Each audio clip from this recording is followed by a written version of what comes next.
Bonjour. Marc Alevi, citation de Spinoza expliquée. Spinoza est le premier penseur authentiquement moderne, libéré des chaînes de la pensée scolastique médiévale. Sa devise latine « caute », prudemment, précautionneusement.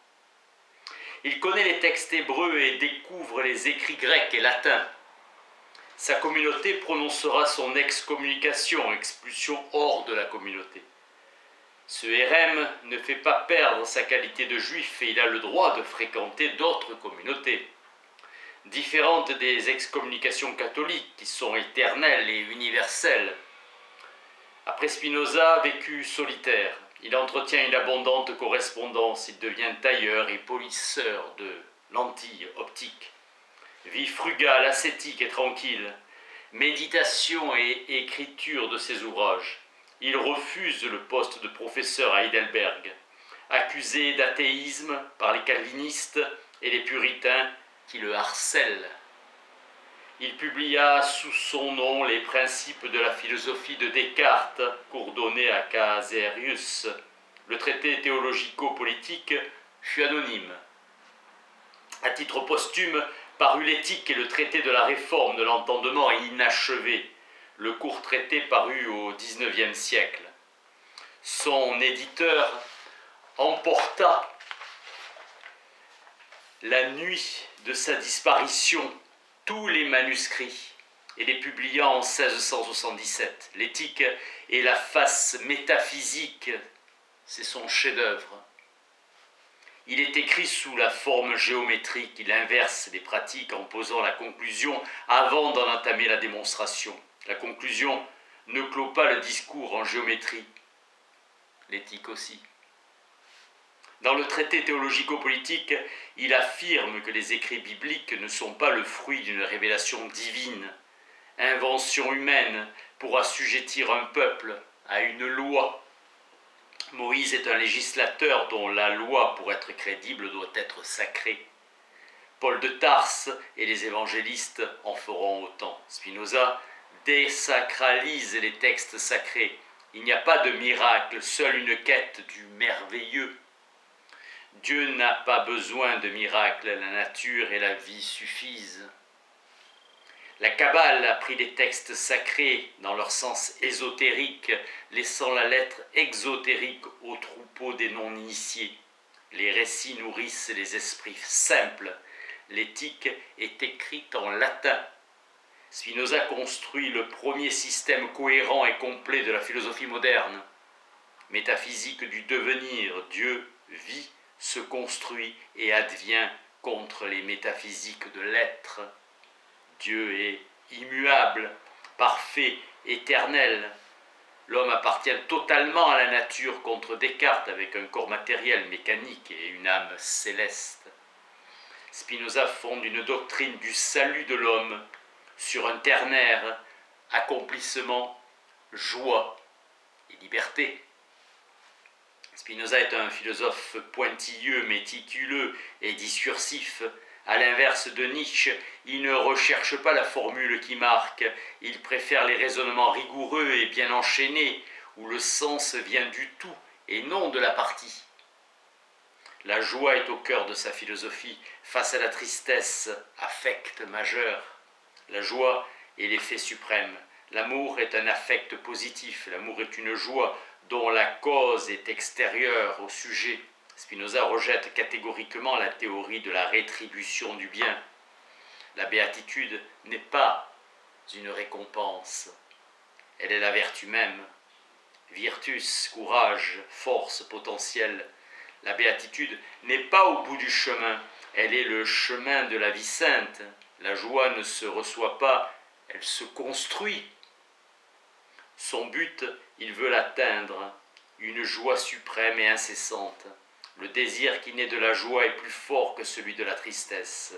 Désir pour et désir contre. Le premier libère, le second aliène. Militer pour est plus fort que militer contre. Le positif ouvre un éventail de possibles. L'entendement désigne l'intelligence. Le bon usage procure la joie, acte d'amour, joie fusionnelle. La chose la plus digne, l'amour et d'amour est Dieu. Avec la joie, l'esprit passe à une perfection plus grande, un pas en avant vers le haut de l'accomplissement de l'esprit. La haine et la tristesse. Dieu est un être absolument infini. Spinoza plaide pour une liberté radicale, volonté vers la joie. Dieu est une évidence logique.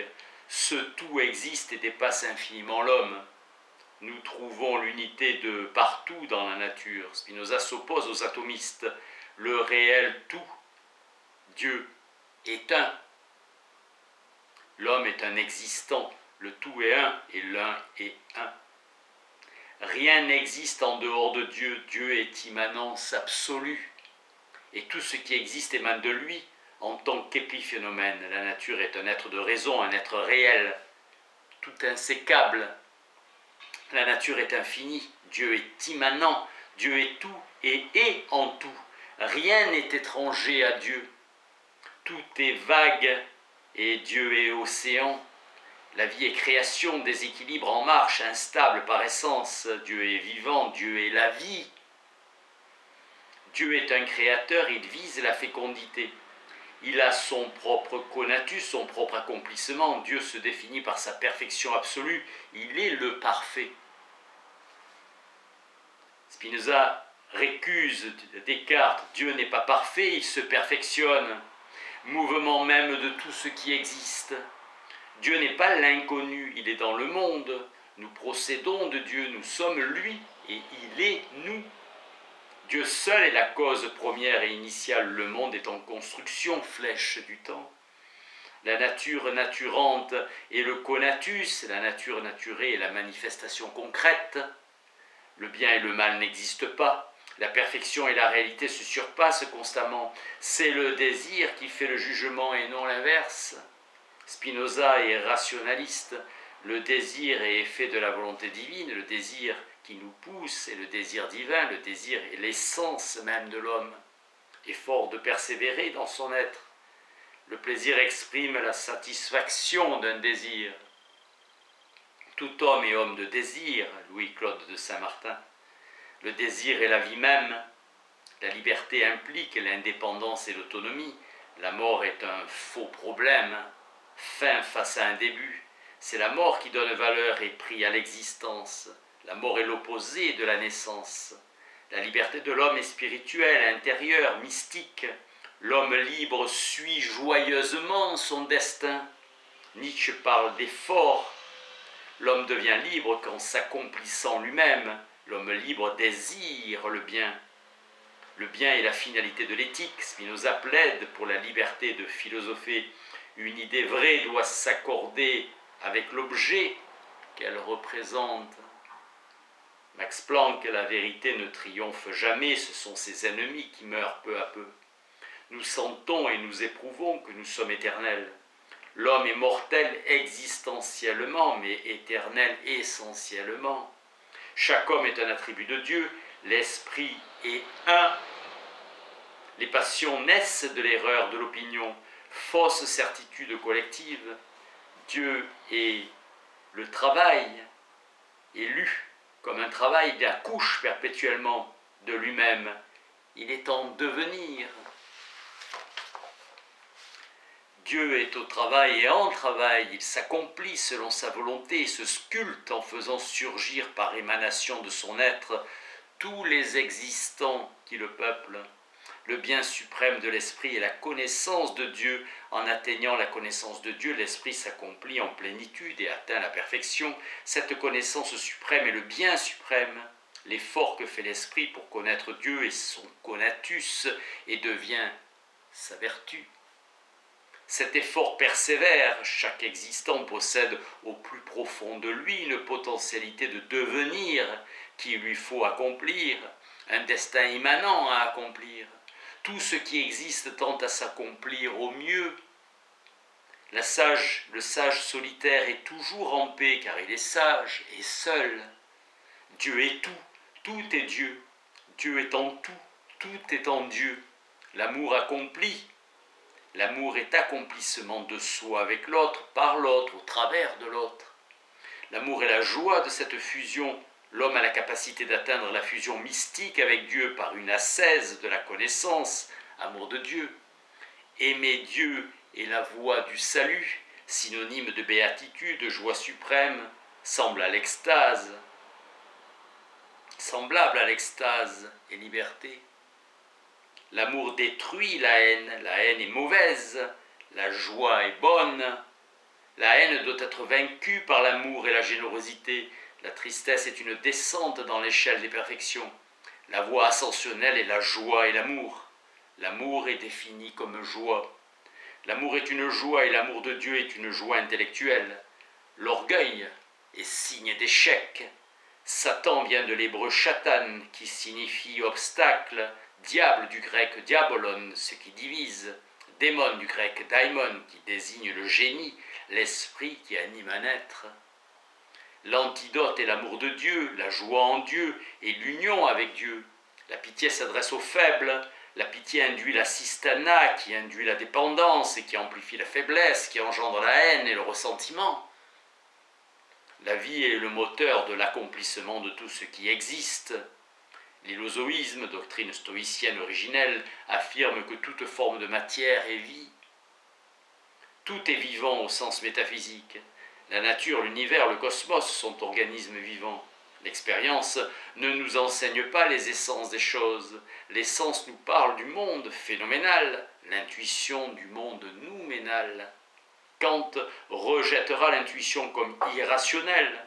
Schopenhauer et Nietzsche le réhabiliteront. Bergson et Bachelor aussi. Moses Mendelssohn a traité Spinoza de chien crevé dans une lettre à Lessing. Admiration d'Hegel pour Spinoza. Supercherie et manipulation des élites de l'État pour Spinoza, père d'une vision holistique de l'homme. L'esprit pense par le corps et le corps agit par l'esprit. Le corps pense aussi, l'esprit agit aussi. L'homme est partie intégrante de la nature. Dieu est cause de lui-même et il est cause de toute chose. Tout ce qui existe émane de Dieu et cette émanation a un sens, poursuit son but, a sa raison d'être.